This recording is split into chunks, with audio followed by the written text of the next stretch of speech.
Olá, pessoal. A mineradora Samarco anunciou que vai encerrar os auxílios financeiros emergenciais aos sobreviventes do rompimento da barragem do Fundão em Mariana. Há 5 anos, o desastre provocado pela mineradora matou 19 pessoas, devastou a bacia do Rio Doce e atingiu mais de 40 cidades entre Minas e o Espírito Santo. Eu vou conversar com o defensor público Felipe Soledade sobre esse assunto, que é da Defensoria do Estado de Minas Gerais. Felipe, obrigada por atender a gente. Eu que agradeço o contato, é sempre um prazer poder falar na TV Assembleia, falar para a população do Estado de Minas Gerais, sobretudo os mais carentes, que são a nossa razão de existir. Felipe, esse anúncio que foi feito pela Renova, a empresa criada pela BHP e a Vale, que são as donas da Samarco, né? É um anúncio que foi feito na semana passada, a alegação da Renova é que já cumpriu os acordos de indenização e foram restabelecidas as condições para ajuda emergencial, essa ajuda financeira, que é o que foi anunciado que será encerrado. Como é que a Defensoria recebeu essa decisão apresentada pela Renova?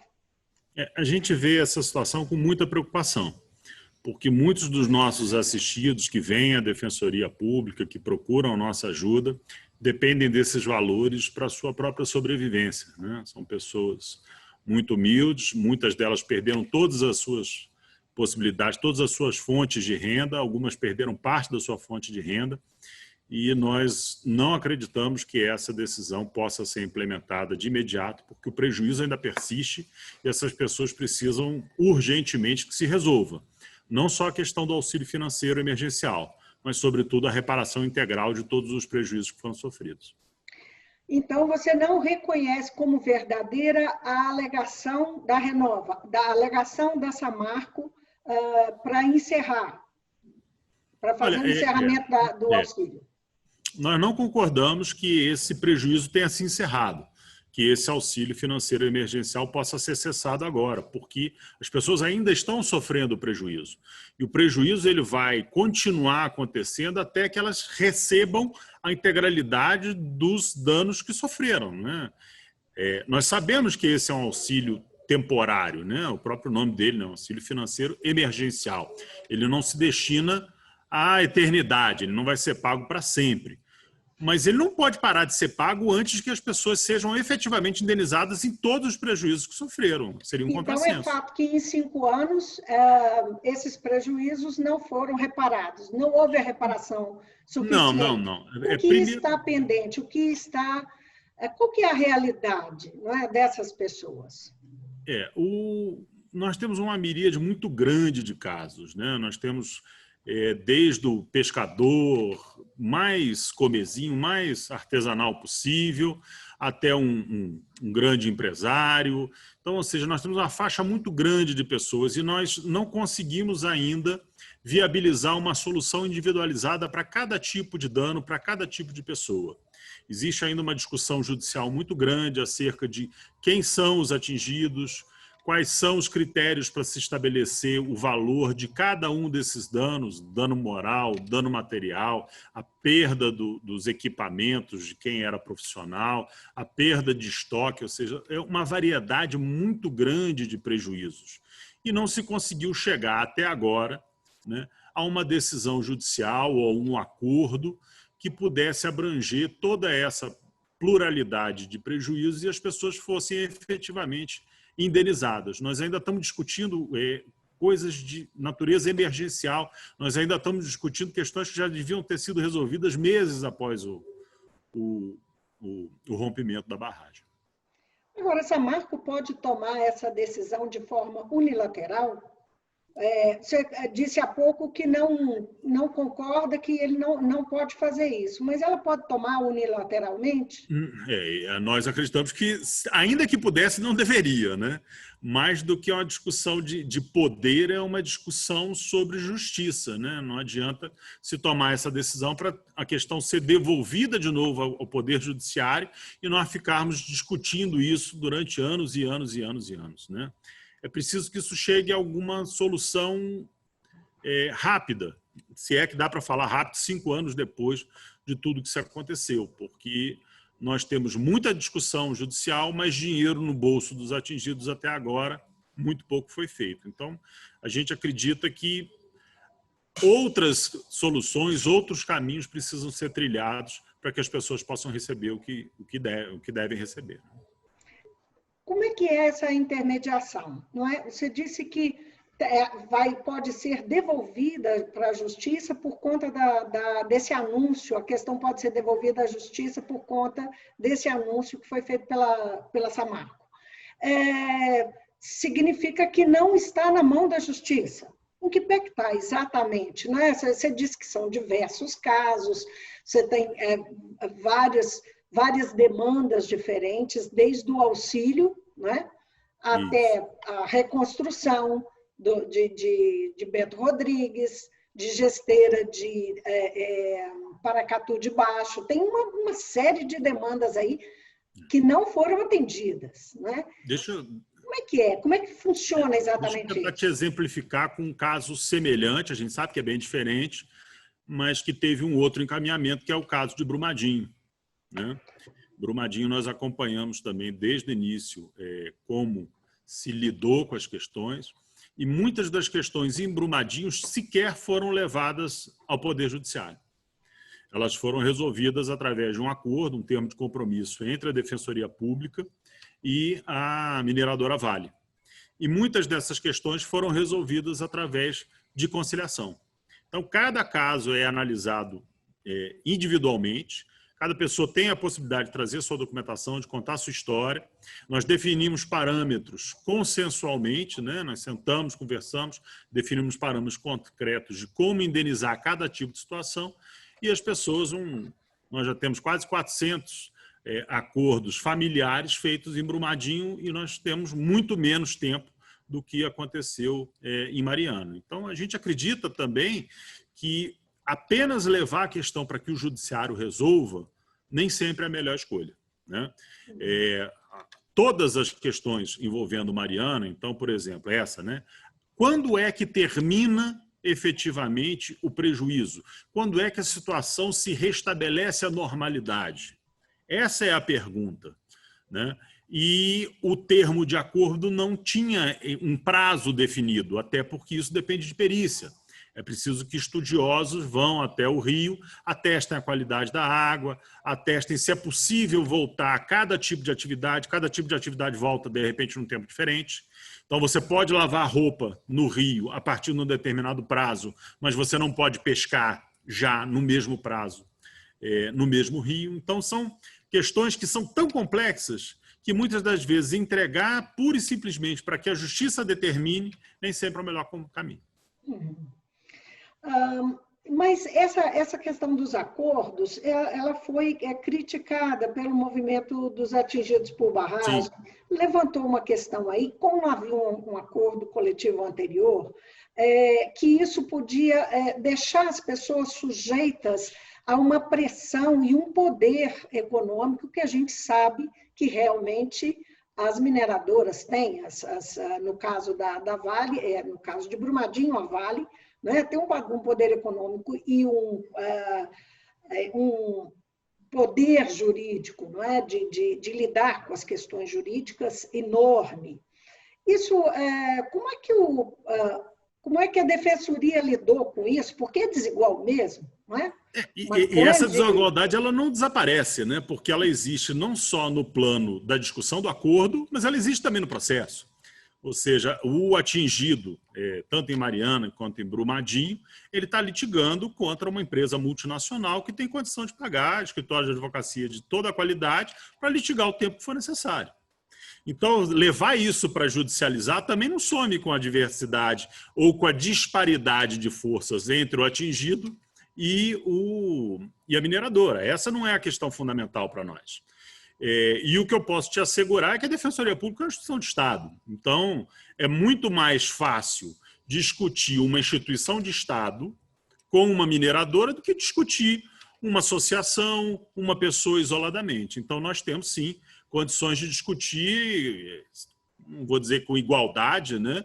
Mas a gente tem condição de discutir de igual para igual com a mineradora, porque somos uma instituição de Estado, né? E temos também prerrogativas, temos também um apoio de todo o arcabouço jurídico que tem uma instituição como é a Defensoria Pública. Eu vou replicar aqui uma fala também da direção dos atingidos por barragens. O movimento sugere que o governo do estado pode ter feito pressão. A gente sabe o quanto a mineração, enfim, ela mobiliza e interessa ao governo do estado, por motivos óbvios, por dependência econômica que Minas Gerais tem. Em algum momento, a Defensoria foi pressionada pelo governo do estado? Não, a Defensoria Pública é um órgão autônomo, fizesse esses independente. Acordos individuais. Não, muito pelo contrário. A nossa pressão de verdade, a pressão boa, é a pressão que a gente recebe da população. A Defensoria Pública talvez seja o único lugar, o único espaço público em que a pessoa entra de chinelo, sem camisa, né? Porque aqui é a casa do cidadão carente e a gente recebe todo mundo que vem procurar. Então, nós sempre recebemos, né, desde o primeiro dia, a pressão da população, que precisa e quer uma solução. Você imaginar, dentro de um sistema jurídico, uma indenização que vem depois de 5, 10 anos, para uma pessoa carente, isso é uma covardia muito grande. Né? E você levar essa expectativa que algumas pessoas levam de que os valores seriam A, B, C, mas não tem nenhum parâmetro jurisprudencial para isso. Né? Todos nós aqui na Defensoria, a gente trabalha diuturnamente com processos. Talvez não do mesmo tamanho, não da mesma questão, mas nós trabalhamos com processo indenizatório há 20, 30 anos. A gente está acostumado a saber o que o judiciário dá, o que o judiciário não dá para cada tipo de dano específico. Imaginar que esse dano seria multiplicado por 50, 100 vezes é uma inocência muito grande. E você levar as pessoas simples, humildes, que precisam de dinheiro hoje para pagar a conta do supermercado, a acreditar que isso vai acontecer, é muito triste. Né? Então, ou seja, a Defensoria Pública, como instituição autônoma, tem a capacidade de fazer esse diálogo olho no olho, de saber o que está falando. Nós conhecemos o meio jurídico. Nós conhecemos a jurisprudência. Então, a gente tem condição de saber e aquilatar o que é viável e o que não é viável. Nós fazemos acordo todos os dias. Né? Nós temos colegas aqui com 20, 30 anos de experiência nessas áreas. Agora, Felipe, você mencionou as pessoas que têm que ir lá comprar, pagar o supermercado e tal, que dependem do auxílio. E aí eu lembrei de outras pessoas que são aquelas, por exemplo, os Krenak, né, que vivem ali, aquela população indígena que vive hoje, a água do rio, eles dependem de carro-pipa. Né? Eles têm um grau de dependência do atendimento da Vale que é uma coisa louca. Para eles comerem, eles precisam do carro-pipa. Como é que isso afeta a população Krenak e aqueles ribeirinhos que estão ali, que também dependem do Rio Doce para beber água, não é que dependiam, não é que não podem depender mais. E você mencionou também que esses exames que são feitos sobre qualidade da água tem um processo complexo envolvendo justiça. Como é que está funcionando isso, especificamente sobre o Rio Doce? É a bacia inteira atingida, né? A quantidade de gente, só municípios são 40, fora aquela população rural. Nós temos duas questões aí muito importantes. Né? Primeiro, que a Defensoria Pública ela atua mais nos processos afetos à Justiça Estadual, né? Que no nosso caso da Defensoria Pública Estadual. Esse processo coletivo em si tem a participação, sim, da Defensoria Pública nas comunidades tradicionais, e lá a hipossuficiência e a vulnerabilidade dessas pessoas é maior ainda. Né? Você tem razão, ou seja, nesses casos é até mais difícil a gente chegar a algum acordo, mas também não significa que tudo tem que ser judicializado. Algumas das questões, como, por exemplo, fornecimento de água, em vários casos em Brumadinho a gente conseguiu resolver também sem necessidade de judicialização, inclusive para comunidades tradicionais. E essa questão da perícia é de uma complexidade técnica muito grande, porque ela envolve um conhecimento muito específico, que nós da Defensoria não temos, que a Justiça não tem, e que ela vai se servir de membros técnicos que tenham conhecimento específico sobre a qualidade da água. O que também é uma questão que passa também pela subjetividade, né? Nós tivemos o caso de governador Valadares, e que recentemente se discutia a qualidade subjetiva da água, ou seja, é potável ou não é potável, mas mesmo sendo potável, com um laudo dizendo que é, você se sente à vontade de tomar? Olha, eu fico pensando Então, o seguinte, a Vale está dizendo que a água está ok, que a água está em condição de ser consumida, só precisa do tratamento normal que qualquer água de rio precisaria. Está aí classificado, assim, classificação 2, uma coisa desse tipo, baseada em laudos. Existe tanto a barragem do Fundão quanto a barragem de Brumadinho, ambas tinham laudos para funcionamento, que não existia risco de rompimento, que elas estavam em condição de funcionamento. Então, eu fico pensando assim, laudos, não é? Que garantia que a Vale realmente pode dar, que as mineradoras podem dar em relação a laudos. Inclusive, na verdade, sobre a qualidade da água da Vale. Onde entra o governo federal nisso? O laudo ele vai ser emitido por perito de confiança do juiz da causa. Essa é a questão, ou seja, nós vamos ter a liberação ou não quando o juízo, né, aqui da 6ª Vara Federal, entender, a partir de um perito escolhido pelo juiz, de que há ou não condições de se retomar as atividades no Rio. Pode ter um parecer técnico da Vale, da Samarco, dizendo A, B ou C, mas quem vai decidir se há ou não isso é o juiz da causa, baseado em perito de escolha dele, né? O poder econômico está vitimizando 2 vezes essas pessoas quando fazem é meio complexo essa situação e é até difícil para a gente julgar, né? Ou seja, a missão da Defensoria Pública é uma missão, vamos dizer assim, mais difícil, mas mais fácil de compreender. Nós defendemos as pessoas, né? E, ao mesmo tempo, a gente percebe que há toda essa discussão de fundo, né? Se há um abuso de poder econômico ou não. Mais importante para nós é que as pessoas sejam indenizadas. Porque senão nós vamos nos envolver numa discussão que nunca vai ter fim, né? Ou seja, se há abuso, se não há abuso, se esse laudo o importante para nós é que as pessoas recebam, né?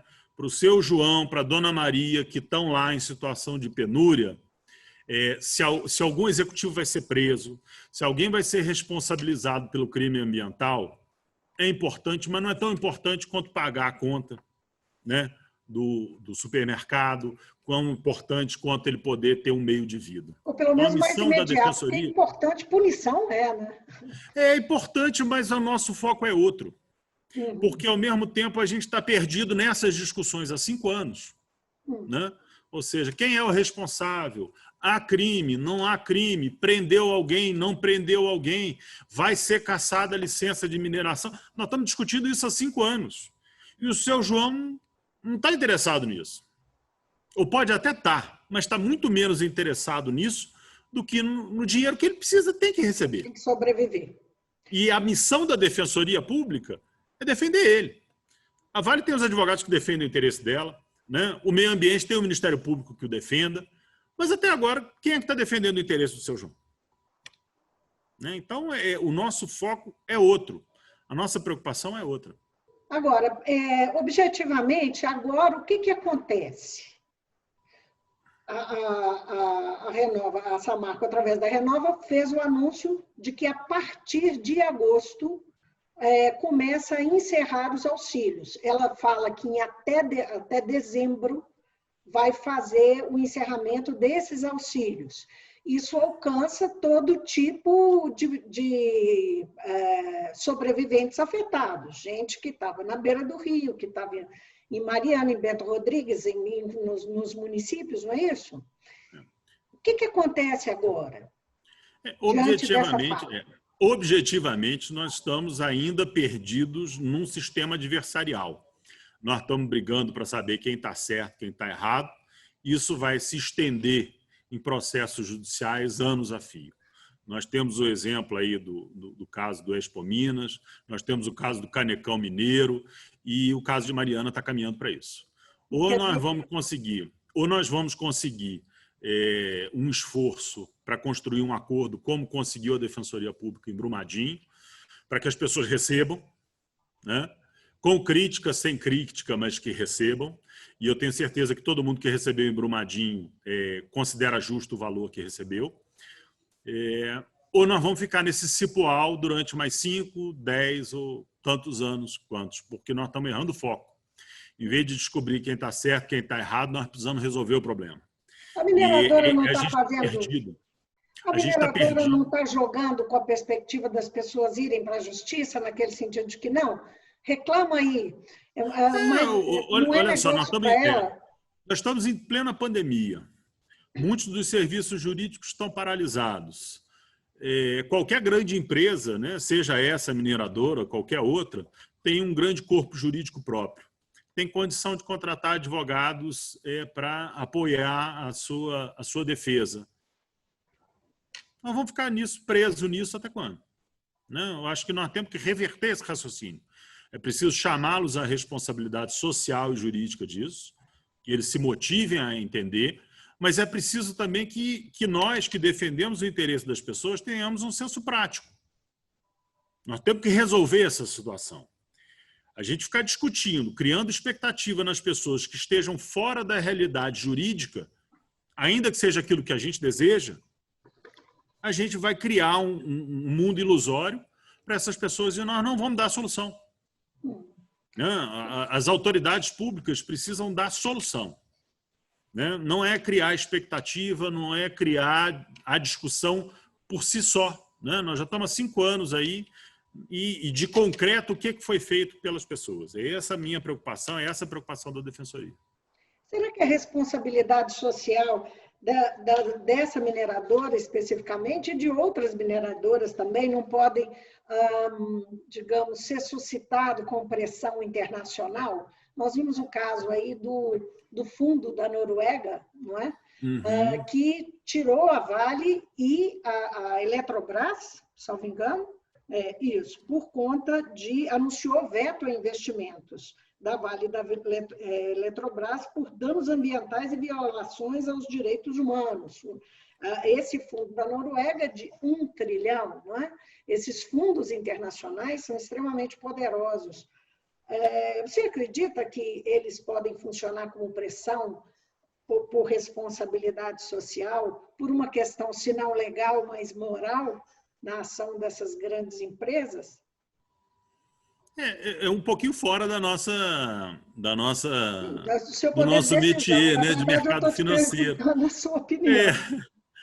Mas em última análise, o que acontece? Tecnicamente falando, esse é um caso que pode ser levado, sim, à Corte Interamericana de Direitos Humanos, né? A Defensoria Pública tem atuação perante a Corte Interamericana de Direitos Humanos, mas ele pressupõe o esgotamento das instâncias nacionais. O que significa dizer isso? Significa que a gente pode até estar discutindo essa questão como uma violação de direitos humanos na Corte Interamericana de Direitos Humanos em São José da Costa Rica. Só que isso só vai acontecer quando terminar o processo no Brasil. Até lá, o seu João vai esperar mais 10, 20 anos. Se estiver vivo, não é? Entendeu? Nós estamos perdendo o foco das coisas. É bonito, é interessante para a gente discutir isso na Corte Interamericana de Direitos Humanos, pode até ser, mas com o sacrifício de quem? Ou seja, de novo, nós temos que ter um espírito prático, nós temos que ter uma preocupação, primeiro, com o atingido. A gente tem que se preocupar, sim, com a defensoria, com a mineradora, com os movimentos sociais, com a mídia, com todo mundo. Mas antes de nós todos, a primeira preocupação tem que ser com o atingido. E com o atingido, dar voz a ele. É chamar o seu João. Seu João, o que o senhor quer fazer? O senhor quer aguardar um processo? Ou o senhor quer fazer um acordo? Decida pelo senhor. Eu estou aqui para te ajudar. Eu estou aqui para te apoiar, para te dizer quais são as possibilidades. Mas, Felipe, eu não posso sequestrar dele o direito dele optar pelo que é melhor para ele. Eu posso orientá-lo, mas só até aí. Mas eles são suscetíveis, por exemplo, você reconhece que é sempre desigual, né? essa relação entre empresa e os sobreviventes na negociação, não é? Até onde a defensoria pode ir? Essa que é a questão, né? Para mediar e favorecer a vítima. Nós vamos a todo e qualquer lugar que seja possível. Nós vamos ao parlamento, estivemos aí na CPI, vamos conversar com os deputados para pensar quais são os projetos de leis possíveis, as decisões políticas que devem ser tomadas para se reparar, e nós colaboramos com o programa de reparação, temos sugestões. Nós vamos ao Poder Judiciário para falar em nome desses atingidos. Nós vamos à mineradora para pedir a eles também uma responsabilidade por um acordo justo, né? Nós vamos à Corte Interamericana de Direitos Humanos, se precisar ir. Nós vamos ao Executivo para fazer uma interlocução com os gestores públicos em favor dos atingidos. O nosso compromisso é um só, é com ele, é com o atingido, né? Se precisar, nós vamos atrás de todos esses interlocutores, mas sem perder a perspectiva que o mais importante, o protagonismo, é dele, né? Por isso que a gente acredita firmemente.